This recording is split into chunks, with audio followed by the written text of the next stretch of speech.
Israel को anti ship missile से attack का वीडियो जारी करना पड़ा। सीरिया के जंगी जहाज कैसे पोर्ट पर ही डुबो दिए गए, ये साबित करना पड़ा। इजराइल को F-15 फाइटर जेट से हमलों के वीडियो भी दिखाने पड़े। 2 दिन में कैसे सीरिया की सेना को मिट्टी में मिला दिया, वो धमाके वायरल कर दिए गए।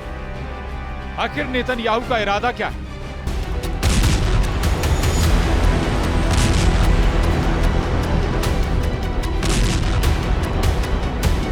बशर अल असद को सत्ता से हटाने वाले मिशन के बाद भी इजराइल क्यों घबराया हुआ है? क्या सीरिया में ISIS की वापसी ने इजराइल को बहुत बुरा फंसा दिया है? तो उसका जवाब है ये वीडियो। सीरिया के लताकिया का ये वीडियो वायरल। एक पिकअप ट्रक पर ISIS के आतंकी अपने झंडे के साथ भीड़ में परेड कर रहे हैं। मैसेज बहुत साफ है, सीरिया में फिर से ISIS का कब्जा हो चुका है।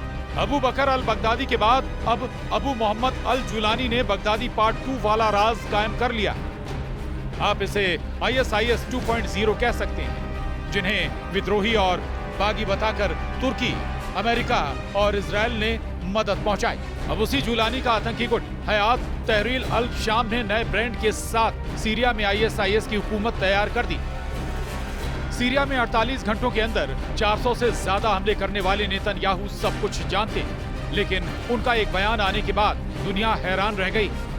नेतन्याहू ने कहा है कि वो सीरिया में नई हुकूमत यानी ISIS 2.0 के साथ रिश्ते कायम करना चाहते हैं, लेकिन उनकी कुछ शर्तें। क्या सीरिया में नई सत्ता को लेकर नेतन्याहू किसी गलतफहमी का शिकार हुए हैं? क्या सीरिया में हयात तहरीर अल शाम या कहें अल कायदा या फिर इसके असली नाम ISIS को लेकर नेतन्याहू को किसी ने गुमराह किया?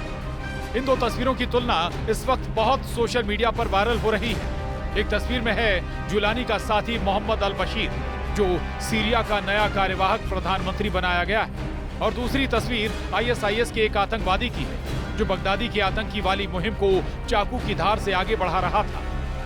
दोनों तस्वीरों में क्या समानता है, इस पर बहुत सी बातें हो रही हैं।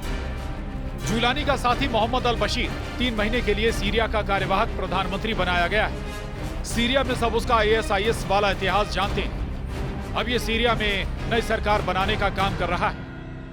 अब तस्वीर के बाद वीडियो देखकर तुलना कीजिए कि जुलानी का डिप्टी मोहम्मद अल बशीर और उसका ISIS वाला काला इतिहास सीरिया को किस दिशा में ले जाएगा, क्योंकि सीरिया ने पिछले 15 सालों में इतना खून देखा है कि मर चुके बगदादी और ISIS का खौफ अब और बढ़ने लगा।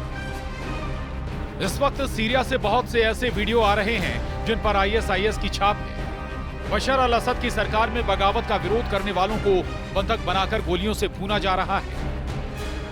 उनकी लाशें सड़कों पर घसीटी जा रही हैं, ये बताने के लिए कि अब सीरिया में बगदादी पार्ट 2 आ चुका है और असद के समर्थकों का सामना अब मौत से। असद समर्थकों की तलाश में गलियों और मोहल्लों की तलाशी ली जा रही है। उनकी हत्या के वीडियो वायरल किए जा रहे हैं। बहुत साफ सी बात है कि जुलानी के खूनी दस्ते अब सीरिया में 2017 की हार का बदला ले रहे हैं। यही वजह है कि अबू बकर अल बगदादी के बाद अब अबू मोहम्मद अल जुलानी की जीत को बगदादी पार्ट 2 वाला बताया जा रहा है, या कहें कि बगदादी 2.0 वर्जन सीरिया में तैयार हो चुका है। लेकिन इस बीच जो खबरें आ रही हैं, उनसे लग रहा है कि सीरिया का मास्टरमाइंड तुर्की है। इसकी वजह पहले आपको बता देते हैं। सिर्फ 10 दिन में इस्लामी चरमपंथी संगठन हयात तहरीर अल शाम यानी HTS ने सीरिया पर कब्जा कर लिया। सिर्फ 10 घंटे के अंदर सीरिया में रूस और ईरान की सेना को भागना पड़ा और पुतिन और खामनेई को पहली बार सीधी हार का सामना सीरिया में करना पड़ा। सिर्फ 10 मिनट के अंदर सीरिया के राष्ट्रपति बशर अल असद को रूसी हवाई जहाज से मॉस्को भागना पड़ा। आखिर सीरिया के अंदर इतनी तेजी से असद, पुतिन और खामनेई चारों खाने चित्त कैसे हो गए? कैसे अमेरिका, इजराइल की बड़ी जीत सीरिया में हो रही है? कौन है सीरिया में जीत का असली मास्टरमाइंड? हम आपको दिखाने जा रहे हैं कि कैसे तुर्की ने सीरिया में ऐसी जंगी चाल चली है कि 10 दिन के अंदर हयात तहरीर अल शाम के चीफ कमांडर जुलानी ने कब्जा कर लिया है। कुछ रिपोर्ट्स में दावा किया गया है कि तुर्की ने HTS को इतना ताकतवर बना दिया है जिसकी वजह से उसने आसानी से सीरिया पर कब्जा कर लिया है।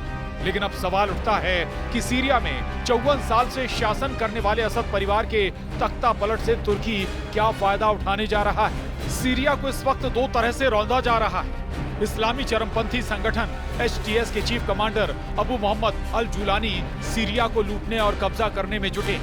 HTS chief commander Abu Mohammad al Julani के बारे में समझ लीजिए, ये वो कमांडर है जो कभी अल-कायदा से सीधे जुड़ा हुआ था, लेकिन बाद में इसकी विचारधारा ISIS के चीफ बगदादी जैसी हो गई और इस वक्त कमांडर जुलानी तुर्की का मोहरा बनकर सीरिया में इस्लामिक सरकार बनाने की कोशिश में जुट गया।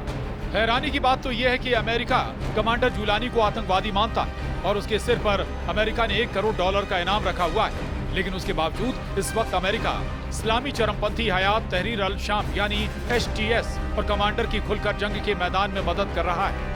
जबकि कमांडर जुलानी को मोहरे की तरह इस्तेमाल करने वाला तुर्की कमांडर जुलानी को ईरान और रूस के खिलाफ इस्तेमाल कर रहा है। तुर्की नेटो का वो देश है जिसमें अमेरिका शामिल है।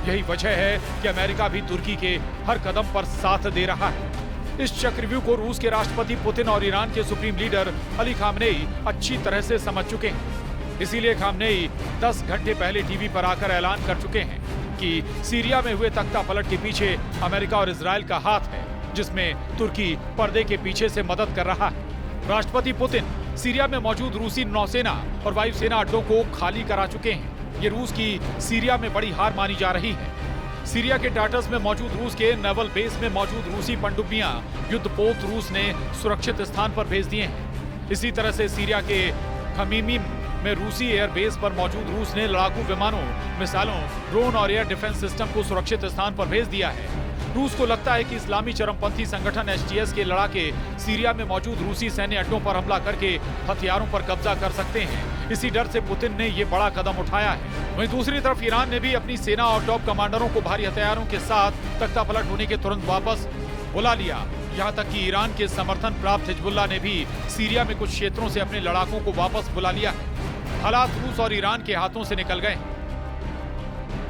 इस बीच पश्चिमी सीरियाई प्रांत लताकिया से ऐसी कुछ तस्वीरें सामने आई हैं जिनमें विद्रोही लड़ाके पूर्व राष्ट्रपति हाफिज अल असद की आग के हवाले कर दी गई कब्र से निकाले ताबूत पास खड़े दिख रहे हैं। सीरिया के अपदस्थ राष्ट्रपति बशर अल असद के पिता के मकबरे के एक हिस्से में आग लगाने की भी खबरें हैं। ऐसा माना जा रहा है कि उनकी कब्र से ताबूत को बाहर निकालकर उसे भी आग लगा दी गई है, जिसको कमांडर जुलानी के मिशन सीरिया के पूरा होने की पक्की खबर मानी जा रही है।